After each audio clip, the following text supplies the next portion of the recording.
Hi everyone, thank you for joining us and welcome to our travel channel. One of the great things about traveling is that sometimes you're in a location where a festival or event is taking place. Yes, this happened to us earlier this year in Spain. While we were in Barcelona, we got to partake in St. Jordi's Day Festival, and in Madrid, it was the San Isidro Festival that was going on. Yeah. On our stay in Nice, we got really lucky because we saw the women's 2024 Ironman World Championships. We happened to be there just several days before the event started, so we got to watch them set up the venue. We saw all of the pre-competition activities, and we had a front row seat to all of the action. That we did. We'd only ever seen Ironman on TV, so we were very excited to be able to see it live. So let's all go see the action. We're Tanya and Martin, and we've been traveling the world, going to all the places that we've always dreamed of visiting. We've still got plenty of places to go, so please join us as we plan our travels and continue our journey around the world. We got a clue that an event was going on when we arrived at the Promenade on our first morning. There were poster signs featuring the past female champions of the Ironman competition. The parade of small billboards featured all the world champions back to 1979, when Lynn Lemire became the first woman to complete the Ironman triathlon. Lemire's groundbreaking accomplishment came during a time when endurance sports, especially ultra-distance sports like the Ironman, were heavily male-dominated. Later that day, an Ironman truck rolled in. The event was set to take place on September 22nd, right in the middle of our stay in Nice. For the next couple of days, we saw the event venue getting constructed. The archway that the contestants will pass through before their 2.4-mile swim. The bike rack area where they will begin their 112-mile bike ride. The professional athletes had designated spots for their bikes. After the grueling bike ride, they complete a 26.2-mile marathon run, ending up at the finish line. Cameras will be there to record all of the action. The day before the event, contestants come to the venue to set up their bicycles. This year, nearly 1,300 athletes from 65 countries, regions and territories competed. They were separated into 11 age groups. The youngest group was from 18 to 25, with the oldest being from 70 to 74. The oldest group were all champions in our opinion. These women were truly awesome. The age groups were led off by the professionals. These women compete at the highest levels in triathlon, with many of them participating in events worldwide. We walked over to see some of the interviews. It's a race within a race. Hi Kat, pleasure to meet you. One of the great things that I love about our sport is the camaraderie. You guys can have a lot of fun and joke with each other and be friends, and then meet each other up on the race course and then still be friends. There's not many sports that offer you that, and that's one of the great things about our sport. Here has been quite the interesting experiment for me, returning to Ironman after so many years break and being a mom now and having the kids around and just figuring out how to see if I can be an Ironman and be a mom at the same time. So it's been Really great today. Just so happy to be here, fit and healthy, with all these amazing females, and the crowds coming out, all the locals just trying to have a holiday, and they're excited to see what's going on, and so it's just such a great vibe down here.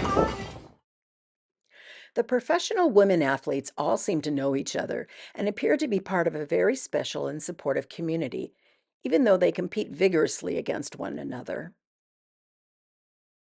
These professionals compete for substantial prize money, with the women athletes getting equal prize purses to the men to foster fairness and opportunity in the sport.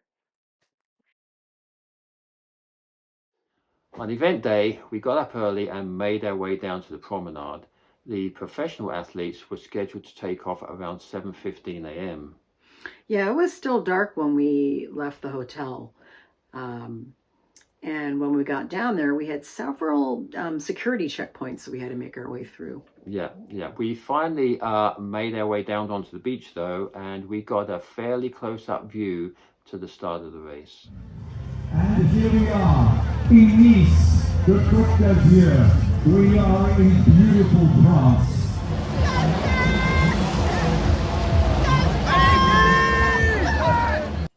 The first leg of the race was a 2.4-mile swim.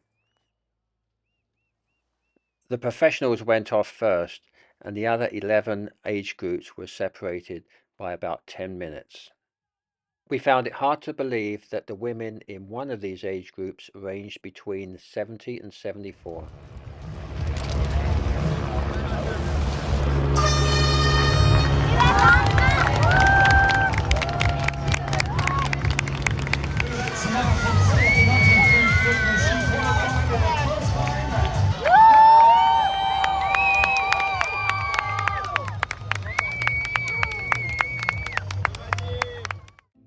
After their 2.4-mile swim, the athletes got out of the water and ran for their bikes. The next leg was a 112-mile bike ride.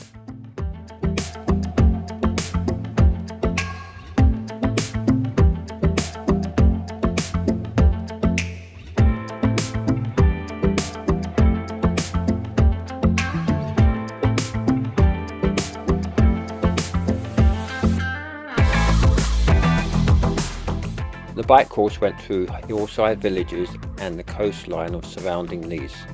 There were challenging climbs with gains of up to 7,900 feet.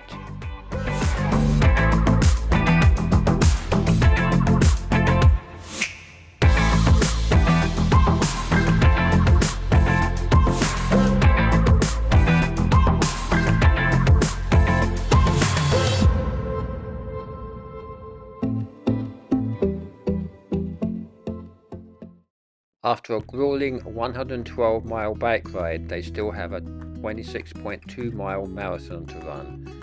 The women change out of their cycling shoes and into their running gear. For training, many women focus on tailored plans that consider their specific physiological needs, focusing on strength, endurance, and injury prevention. Competitors carefully plan their diet in the days leading up to a race.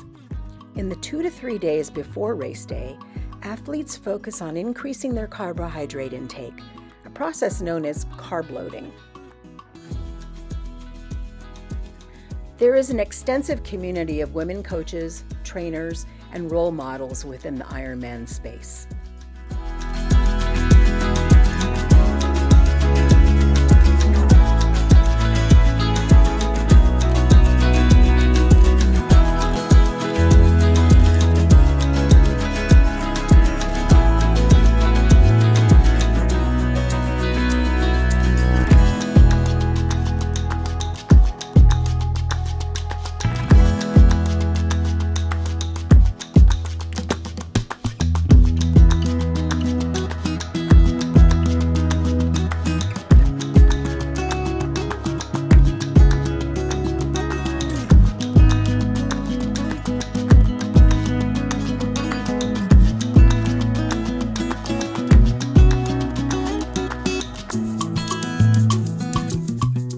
All of the action could be watched on the big screen.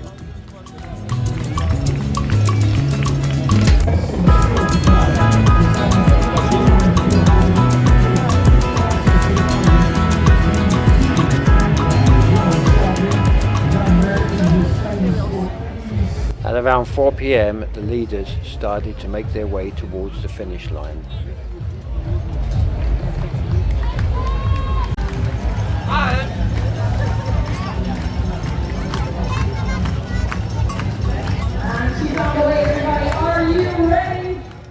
Laura Philipp of Germany captured her first Ironman World Championship taking home $125,000 in prize money.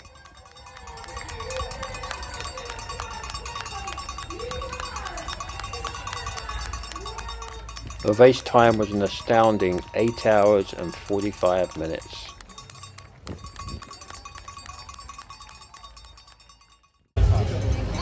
After leading the cycling portion of the race, Great Britain's Kat Matthews earned her second Ironman World Championship second place finish.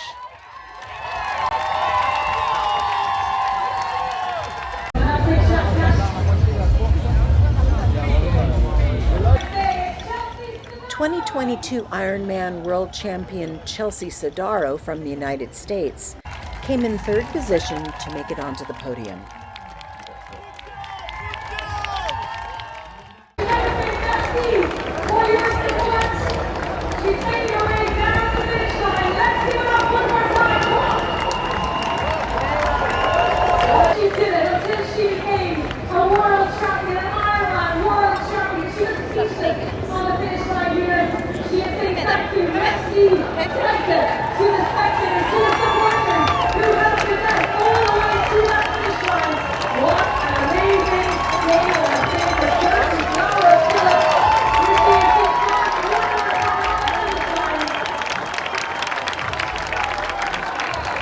We had such a great time at this incredible event. Some of the athletes were still coming across the finish line at midnight.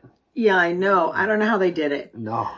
We really got into the whole spirit of this event as we saw, families and contestants coming into Nice. Yeah. There were family members and friends who wore team T-shirts with the name of the athlete they were supporting. Yeah. We saw contestants doing their final practice swim in the Bay of Anglais, and we also saw lots of bicyclers walking their bikes along the Promenade. Yeah, it was, we were so glad to be there to see this incredible event. So this sometimes happens when you're traveling. You may be in a location and some event or festival may pop up that you weren't expecting. So if this has happened to you, please let us know down in the comments, and we will see you in the next video.